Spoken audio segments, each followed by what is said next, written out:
Iya, kita masuk ke part 2 mengenai agama dan sains. Jadi salah satu pertanyaan yang sering, oke, kan di part satu aku bilang kalau agama dan sains itu tidak bertentangan, tapi agama yang melahirkan sains sebenarnya. Tapi kenapa ya banyak saintis yang juga ateis pada saat yang bersamaan? Kenapa? Kok bisa ada saintis yang juga ateis? Kalau demikian, pertama, aku bingung. Aku nggak terlalu yakin klaim ini benar. Karena ya aku nggak pernah sampai survei dan cari tahu data yang sebenarnya. Cuma persepsi iya. Tapi persepsi tidak tentu realita sebenarnya. Karena bisa aja itu cuma karena yang saintis, yang ateis, yang jauh lebih vokal daripada saintis yang beragama. Makanya jadi sains diidentikan dengan ateis. Ya, padahal itu mungkin tidak sama sekali. Kalau mau dibilang salah satu saintis, one of the top scientist yang ada di dunia saat ini mungkin namanya Francis Collins. Dia yang mengepalai Human Genome Project. Kamu Google sendiri kalau mau tahu. Aku nggak bisa cerita terlalu panjang, panjang banget kalau mau diceritain.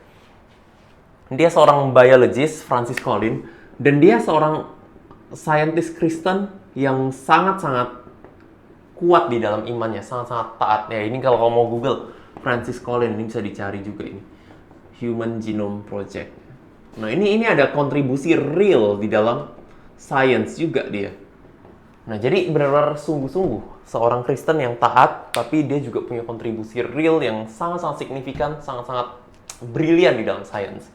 Jadi apakah ya aku bingung kenapa selalu saintis dikaitkan dengan ateisme, karena ada orang-orang seperti ini dan masih banyak juga. Aku sekarang banyak melayani ke mahasiswa, aku tahu banyak juga profesor yang ternyata Kristen gitu.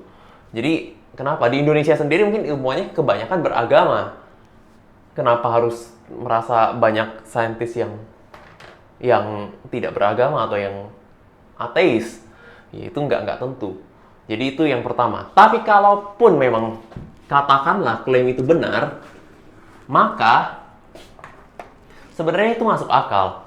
Karena science, ya seperti yang tadi aku jelaskan, science itu diidentikan dengan metode ilmiah sebenarnya. Metode scientific atau metode empiris gitu ya. Dan kalau kamu perhatikan, misalnya statement Tuhan itu ada. Apakah itu statement scientific? Tuhan itu ada. Itu tidak scientific. Itu tidak bisa dibuktikan secara ilmiah. Karena kita nggak bisa ngelihat Tuhan di depan mata. Kita nggak mendengar suaranya secara langsung. Kita nggak bisa memegang Tuhan dan sebagainya. Ya kecuali dia datang di dalam wujud manusia, yaitu Yesus Kristus, yang kalau kamu beragama Kristen kamu percaya ini pasti. Tapi secara umum kita tidak bisa memverifikasi hal itu secara empiris sama sekali. Nah, buat yang terbiasa bekerja dengan metode saintifik ini, segala sesuatu yang benar harus terlatih gitu ya untuk mikirin secara saintifik. Nah, makanya itu yang membuat banyak saintis itu cenderung menjadi ateis. Sebenarnya ada banyak sekali statement yang sehari-hari tapi tidak saintifik sama sekali. Misalnya, I love you. I love you itu bukan scientific statement. Gimana caranya aku memverifikasi dengan panca inderaku kalau gimana caranya kamu bisa, misalnya aku bilang kamu, I love you gitu. Sekarang kamu harus melakukan apa untuk memverifikasi dengan panca indera aja gitu ya. Memverifikasi kalau aku benar-benar mengasihi kamu. Oke, kamu dengar suaranya, tapi is it really true kalau I love you itu cuma dengan dengar suara udah cukup? Kebanyakan orang mungkin nggak merasa seperti itu. Harus ada apa gitu yang diverifikasi dengan panca indera. Itu meaningnya sangat-sangat nggak jelas gitu, nggak sama. Kalau aku kasih coklat ke kamu pada hari ulang tahunmu, itu jelas, gampang diverifikasi apakah aku melakukannya atau enggak. Tapi kalau I love you itu bingung gimana verifikasinya. Oke, nah jadi ada banyak sekali statement yang sebenarnya mungkin benar aku sayang sama kamu, tapi tidak bisa diverifikasi dengan scientific, dan it's perfectly fine. Ya, karena sains itu hanya berusaha mengerti satu jenis kebenaran. Sementara ada jauh lebih banyak hal yang mungkin tidak bisa dimengerti oleh sains. Nah, ketika manusia melihat sains, itu bisa menjelaskan segala sesuatu, itu mengubah segalanya. Dari sains yang harusnya mengerti satu jenis, dan itu baik, gitu, bisa mengerti satu jenis persoalan.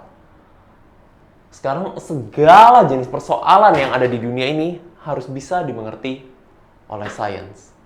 Nah, itu jadi satu loncatan. Karena kalau gitu, keberadaan Tuhan pun harus ditarik menjadi scientific statement.